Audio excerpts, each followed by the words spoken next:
pair with Ethers. He always liked this set more. Huh. I don't think there's a huge difference. Really? Yes, it's still the same you. You're the same person, no matter what clothes you wear. Only Columbina would make an observation like that. Traveler, do you consider Teyvat your home? Home is wherever Ether is. But then, after all the time I've spent here and everything I've been through, yes, I'd say it's my home. Would you change your answer if Teyvat changed appearance? I mean, if the truth about Teyvat turned out to be different than what you thought. I don't know. But I don't think so. The truth is not what matters most to me about Teyvat.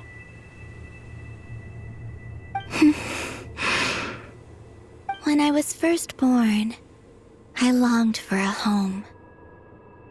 And when you get something before you're mature enough to understand the world, you just take it at face value.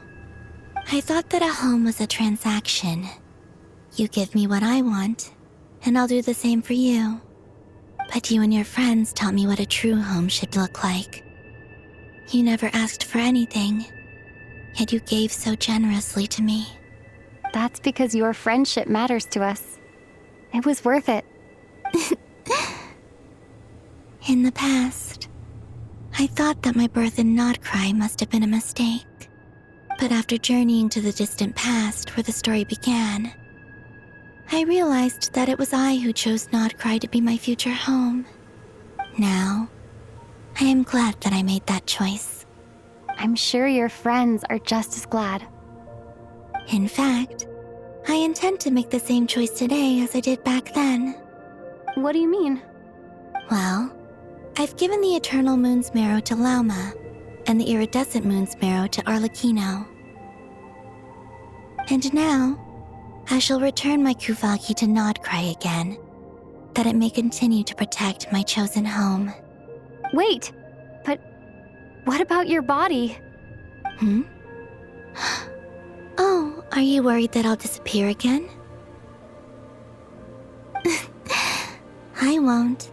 Not this time.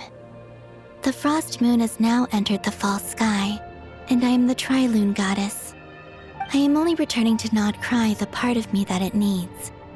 I am giving what I can, because my home is worth it. Oh, and I have something for you, too. For me? Yes. Come closer.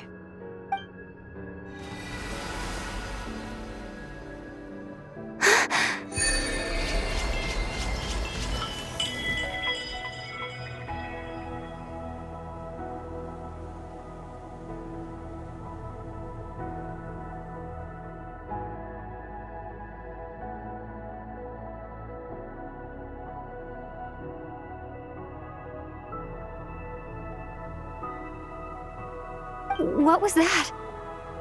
I lifted some of the restrictions this world placed on you. I trust this will help in your future adventures. My power. It feels like it's grown. I can use the elements more freely now. Thank you. This will be a great help. You're welcome. I see you as family, and after everything you've done for me, In fact, no. It's not because I owe you. It's because you're worth it. Here, this flower is for you.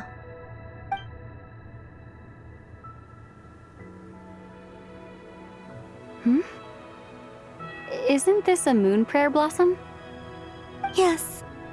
Don't worry. You will never see these flowers lose their color again. I'm finally discovering the joy of giving. How I wish I'd learned this sooner. Hey, better late than never.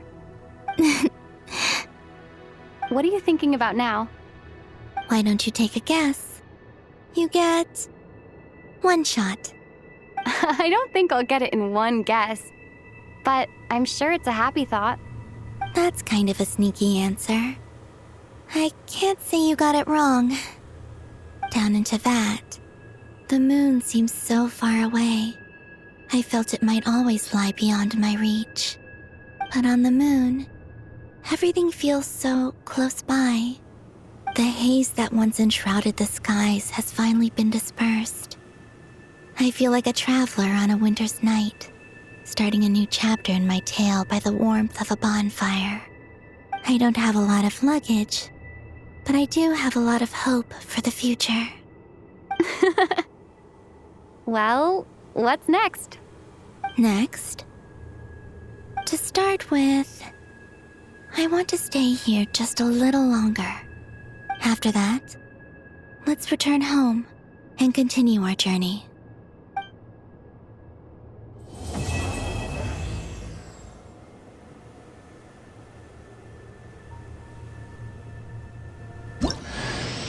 These clothes bring back so many memories.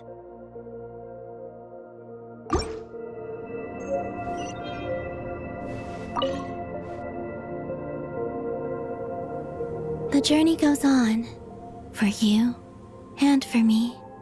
Like I said, this is not the end. I don't believe there has to be an ending. Oh, is that your next destination? Most people would probably tell you to pack some warm clothes. But I experience things differently than most people, so I can't know how cold it is. In fact, it is home to quite a wondrous heat source. I think they call it Kreshnik's torch. Every city in Snezhnaya is built around one of those. I sensed the energy it gave off as I was passing by on a railway train. It felt grand and distant. I also recommend the Korolievsky troupe in Snezhnograd. They give performances quite regularly, and entry was free for harbingers. I liked them a lot. Ice cold and sharp. Crystal clear in some ways, yet profoundly unfathomable in others. Like the thick layer of ice on top of a frozen lake. That's just the impression that Tsaritsa gives me. I was never able to glimpse what truly lies beneath that icy exterior. In fact, I don't think the people of Snezhnaya even know what kind of power their god wields. Maybe that's because the Tsaritsa herself has never acknowledged, nor accepted that power. There's Regrator, the Rooster, and the Jester.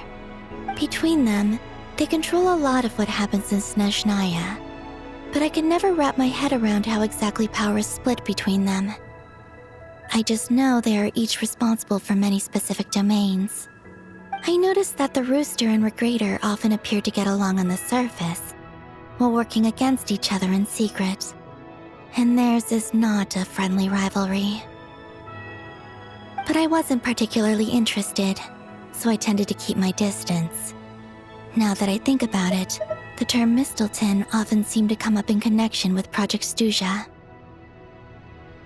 Once things settle down in Nod-Krai, I'd like to explore the world beyond Snezhnaya. You've told me so many stories about the other places you've been to, and all the friends you've made there.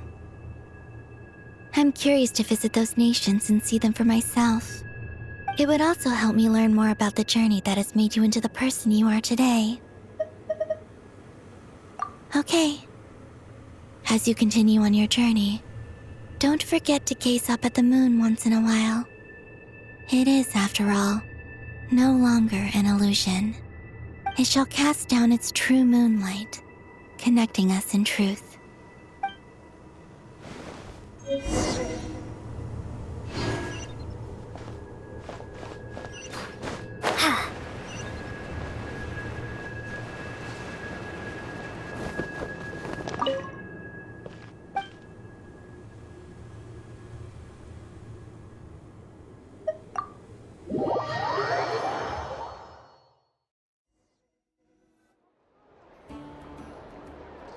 To Jean, acting Grand Master of the Knights of Favonius. Ugh, this preamble is such a pain to write. It's probably high time we got rid of this acting business. I trust that Dern has updated you all on recent events. Hope we didn't worry you too much. The good news is, we managed to come together and put a stop to the Doctor's evil schemes. With that, I think it's safe to say that Nod-Krai is finally out of the woods. As for the Fatui, not counting the Damselette, aka the Moon Goddess, who has left their organization, we found ourselves allied in this instance with both the Knave and Marionette. May she rest in peace. As ever, we find ourselves better off for making friends rather than enemies. But until we can ascertain the Tsaritsa's true intentions, the future remains uncertain. In a short while... Wait, how am I meant to surprise everyone if I tell them in the letter that I'm heading home? Well, that would be a huge waste. Okay, got it. I will begin sending the expeditionary team back home in waves. I'm sure they'll be able to answer any questions you still have. I hope they won't gloss over the details of my many heroic deeds. But if they do, I'm sure it'll be because they're just too exhausted from the long journey. I think of Mondstadt daily. Please give everyone my best regards. P.S. The honorary knight went above and beyond this time. Are there any other honors we can give her? I'll leave it with you. P.P.S. Please be extra nice to Klee for the foreseeable future. I cashed in on the last favor that the Hexen Circle owed us, so we need to earn some more goodwill. If there's any serious problems, feel free to stick me in solitary confinement when I get back. I'll do the time for her. Whew. And that, as they say, is all she wrote. End of an era. And with the moon shining down brighter than ever, I think everyone is going to sleep well tonight.